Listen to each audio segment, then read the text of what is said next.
All right, let's go ahead and get into this Friday recap and let's see what happened here for today.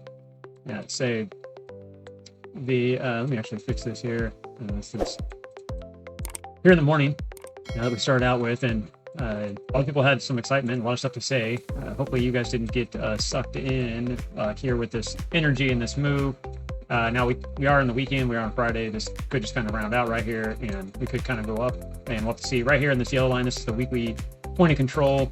We also have the weekly value area low, or volume area low, and then we have the high way up here. So we could see it play in this space. 117,500 is kind of the line in the sand area for showing more bullish strength. So we're kind of watching for it to get back up in that area. And the reason why I say that, I just turned on my weekly lines here, and you can see that right here we just came up and touched last week's low candle. So more than likely this weekend we'll probably see at least come back up and test in the 50% area of the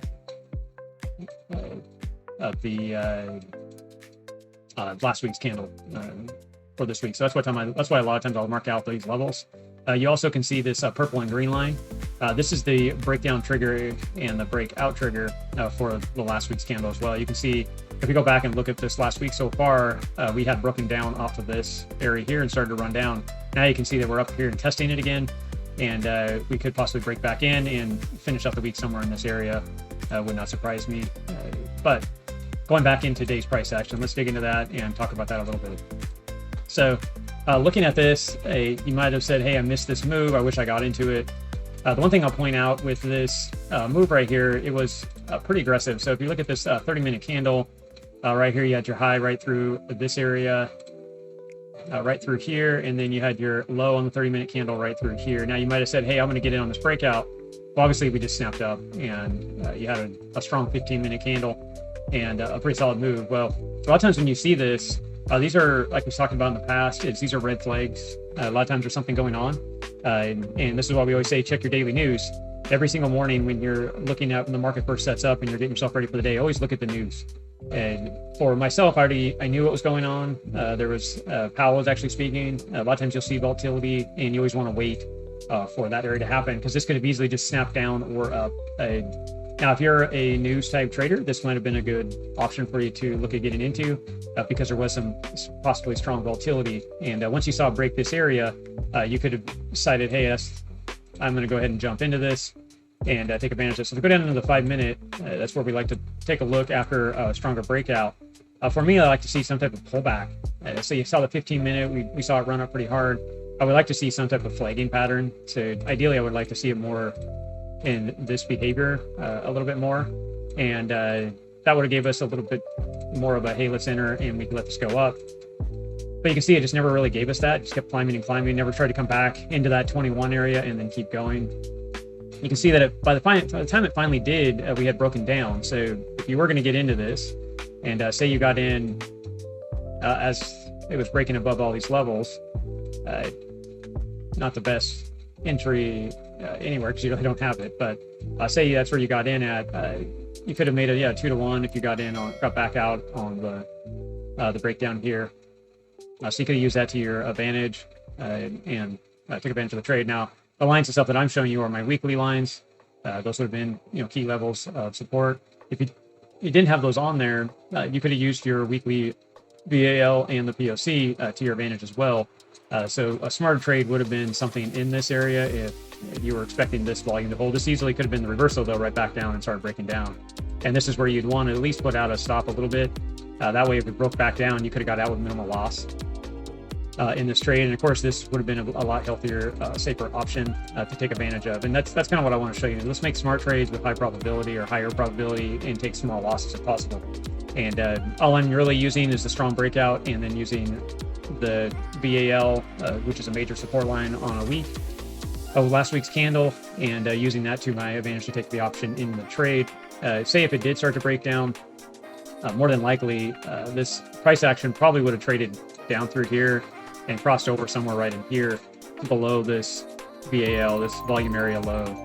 So that's probably where you would have got out. Obviously, with putting your stop down here, if you were risking $100 between this area, if you took this out, you probably would have lost $20 to $25 in this trade, possibly something like that. So for me, that's kind of how I look at trading. If you're looking into the insight that I'm looking for when I trade. Now, you'll see other people that will trade a lot more aggressive, and they would run their stop right up against this. And the reason why, as you can see, the ratio is a lot nicer. The pitfalls is if you put $100 on this trade, that's why it's a little more aggressive, right? So you would have made basically $300 out of $100, but you would have risked $100. That's up to you on risk management. That's what they talk about when people are always saying, take care of your losses. Many traders are death by 1,000 cuts, means that they always get knocked out right here over and over and over. If you traded $1,000, to lose 10 of these, you're already down, or $100, you'd be down $1,000 after 10 losses. And if you won 3 of these, you'd be up $1,000. So you have to play the ratio on how strong you always get into a solid trade, and get good with your ability to trade that way. For myself, I have found that it's smarter to trade this way and take little gains.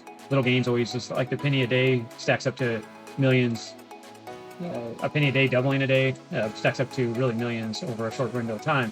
And that's kind of how I look at trading as well. So as you can see, once we kind of topped out and hit those areas of resistance up here, you can see we're starting to curl over. The one thing I do like in this is we came up and created this first high and then pulled back underneath the 21 and came back up. And we took out this area over here and made this higher high. But what held support was right here. And this gives me a stronger sign that this more than likely will start to rebuild over the weekend and probably take out at least this area before Sunday. Typically when you see that pattern. Now, if this had came back like you saw here and started to run back up and then went ahead and shot out of here, closed, and then came pretty quick back down in here and traded, I wouldn't be as excited for this to have that opportunity, because it already broke that major resistance up here and took the liquidity before it fell back out.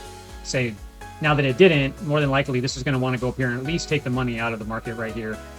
So be careful right now if you're thinking about shorting the market. Watch out.